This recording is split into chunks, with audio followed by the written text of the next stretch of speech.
இந்த பூக்களின் ராணி பன்னீர் ரோஜா. இது நிறைய பூக்கணும், அதுவும் நீண்ட காலத்துக்கு பூக்கணும்னா சின்ன சின்ன டிப்ஸ் ஃபாலோ பண்ணுங்க.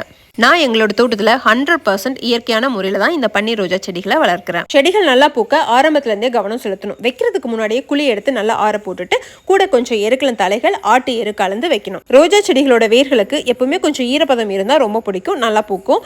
ஆனால் தண்ணி தேங்கக்கூடாது. எங்களோட தோட்டத்தில் எல்லா வயல்லையுமே மண்ணில் சுண்ணாம்பு தன்மை அதிகமாக இருக்கும். சாயில் pH 7 to 8 இருக்கும். காரத்தன்மையுடைய மண். இந்த ரோஜா செடிகள் கூட கொஞ்சம் காரத்தன்மை உள்ள மண்ணை விரும்பக்கூடிய ஒரு செடி தான். எங்களோட தோட்டத்து மண்ணோட தன்மை கூட காரத்தன்மை உடைய மண் தான். அதனாலேயே என்னமோ தெரியல, இந்த செடிகள்ல எப்பவும் 1-2 பூக்களாவது இருந்துட்டே இருக்கும். ஆனா நிறைய பூக்கள் கொடுக்கணும்னா கண்டிப்பா பராமரிப்பு தேவை. தேங்காய் புண்ணாக்க கரைச்சி ட்ரம்ல போட்டு மூடி வச்சிடணும்.